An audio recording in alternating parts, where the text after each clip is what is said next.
Oi pessoal, bem-vindos a mais um Página Rosa e hoje uma crítica cultural por aqui, porque esse filme quase me fez chorar no cinema com uma computação gráfica, um CGI, e hoje a gente vai falar de Lilo e Stitch, a adaptação de 2025, lá do filme original da animação de 2002. Eu acho que para começar não tem outra forma senão de que nos últimos dias eu percebi uma recepção bem negativa, especialmente depois que eu fui no cinema assistir o longa desse filme.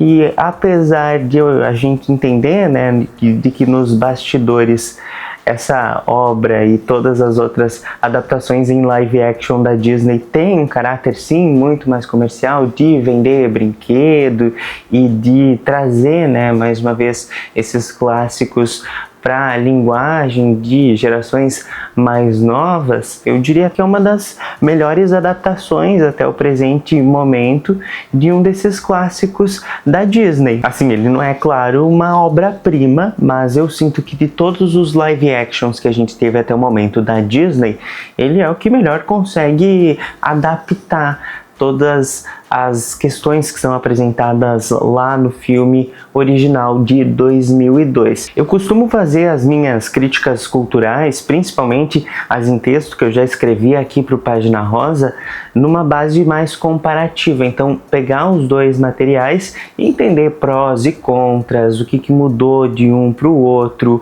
os pontos positivos, os pontos negativos, como a trama foi adaptada nas duas formas, mas eu não sei e eu não sinto que nesse caso em específico essa seja a melhor opção, porque o live action de 2025 de Lilo e Stitch, ele brilha justamente por criar um universo próprio que tem uma história que se fecha nela mesma. Eu assisti o longa de 2025 muito tempo depois de ter assistido pela última vez a animação de 2002. Na verdade, inclusive, eu só assisti ela de novo nos últimos anos, enquanto eu fazia o roteiro nesse domingo para trazer mais conteúdo para esse vídeo. Então eu cheguei no cinema com uma cabeça sem os conservacionismos que a gente tem quando vai assistir aquela nossa mídia favorita de infância, filme que a gente assistia quando era pequeno e que tem uma conexão emocional mais forte. E aí, nesse sentido, o longa ele faz um ótimo trabalho em nos apresentar toda essa história. De cara, então, nós somos apresentados a todo esse contexto da Federação Intergaláctica na tradicional cena do julgamento e da fuga do Stitch, que na dublagem original volta então a ser interpretado pelo ilustrador e dublador Chris Sanders. E é a mesma personagem implacável e insensível de sempre, tá? Do começo do filme. Eu tenho inclusive que elogiar os efeitos da computação gráfica do Stitch, porque tem pouquíssimos momentos de movimentação de câmera assim em que você consegue perceber que o monstrinho azul ele não está presente fisicamente na cena.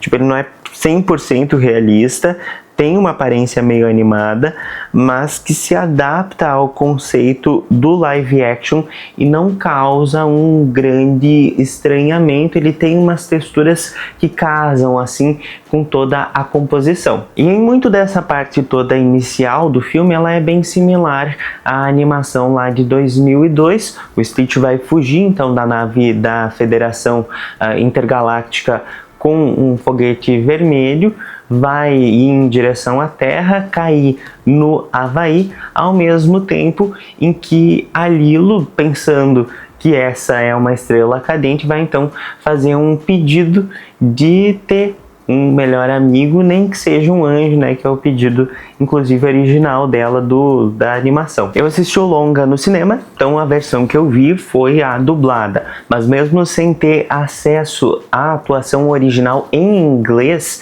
a atriz que interpreta a Lilo, a Mayakela Roa, ela manda muito bem. Ela é uma atriz mirim, né, havaiana. Ela tem, inclusive, nasceu em 2016, que significa que eu tô ficando velho.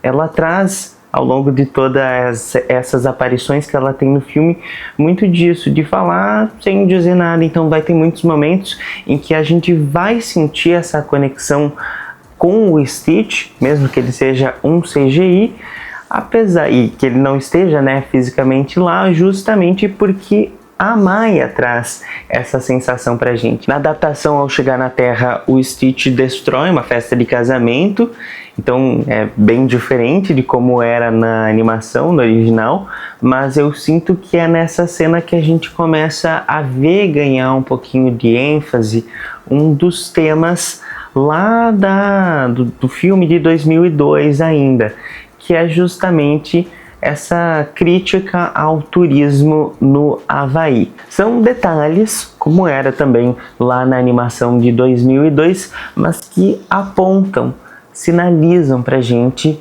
todos esses fatores e que estão bem mais presentes na adaptação de 2025.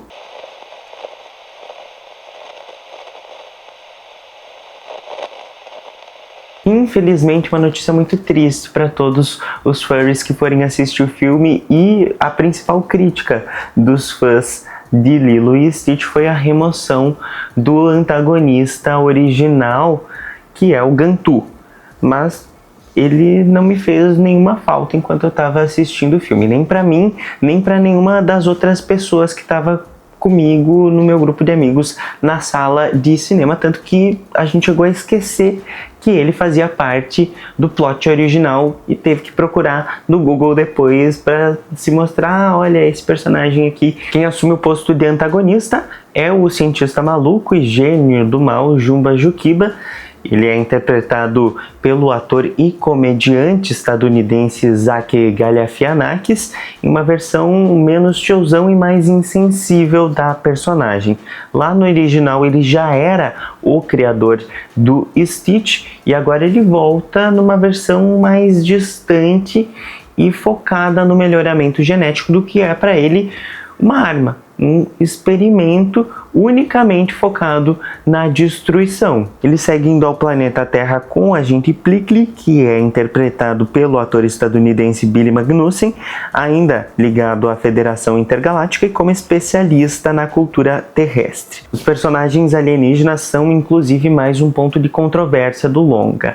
O fato de eles se transformarem 100% em humanos, deixando de lado os disfarces cômicos originais. E apesar de eu sentir sim muita falta de o Plickly se transformar e se portar como uma mulher terrestre, eu acho que é melhor eles terem optado por não seguir com a computação gráfica. Primeiro, porque o 3D especificamente dele foi o que eu menos gostei no filme inteiro. O olho dele tem uma textura gelatinosa meio estranha e que não fica legal de assistir mesmo para uma espécie extraterrestre assim. Então, quanto menos ele aparecer com esse aspecto específico em tela, melhor para mim. O segundo fator está justamente nessa ideia de seguir uma estética mais realista, está associada a esses filmes em live action da Disney.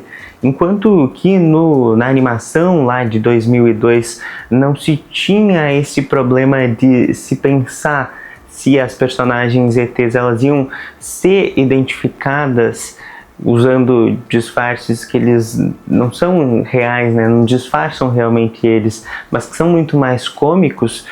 E tá tudo bem, porque no fim das contas é uma animação, então é esperado que a gente tenha formas mais lúdicas, e mesmo as personagens humanas são construídas com formas geométricas, até para criar um interesse maior. Isso não acontece quando a gente passa toda essa história para o 3D. Então fica muito mais natural que eles tenham esse dispositivo que transforma eles em pessoas mesmo, dos próprios atores que interpretam os dois. A trama é bem similar à do original, com um ritmo menos acelerado, e a proposta é de trabalhar mais as conexões entre as personagens. Então a gente tem um aprofundamento maior na relação entre a Lilo e o Stitch, e também na relação entre a Lilo e a Nani, que aqui é vivida pela atriz e autora havaiana Sidney Agudong.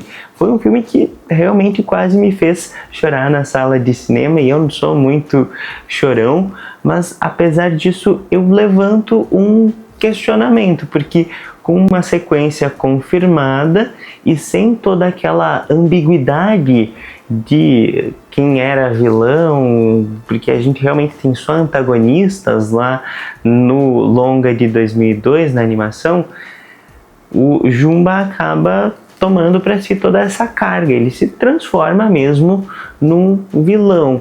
E aí sim, eu sinto um pouco de falta dele nessa dinâmica toda da família, né, da Ohana, que é construída ao fim do filme, e principalmente porque ele é um fio condutor de boa parte das sequências, porque ele segue criando novos experimentos. Acho que é algo que a gente tem que entender também como é que vai funcionar no meio disso tudo, e deixar um pouco de lado, claro, essas emoções, apesar de ser difícil, que a gente tem, tanto com série animada, quanto com todos os filmes de Lilo e Stitch.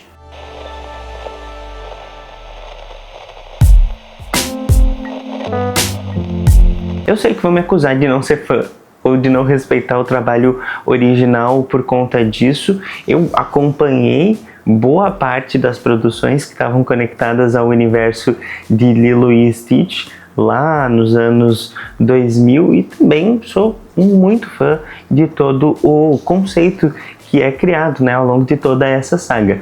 Mas Lilo e Stitch não é parte da minha personalidade, então é com base nisso que eu falo.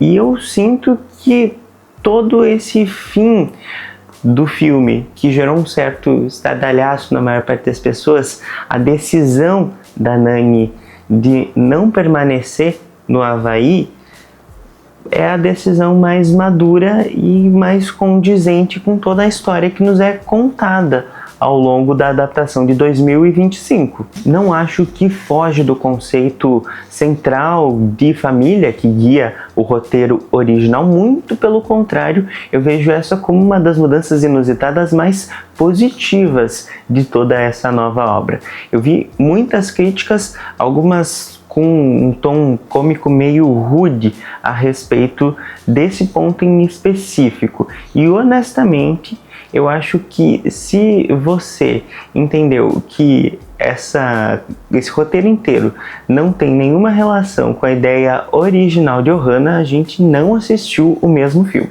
Desde o começo nós somos informados de que a Nani tem entre os sonhos dela cursar biologia marinha, e ela inclusive passou numa universidade pública, mas desistiu da faculdade para poder cuidar da Lilo.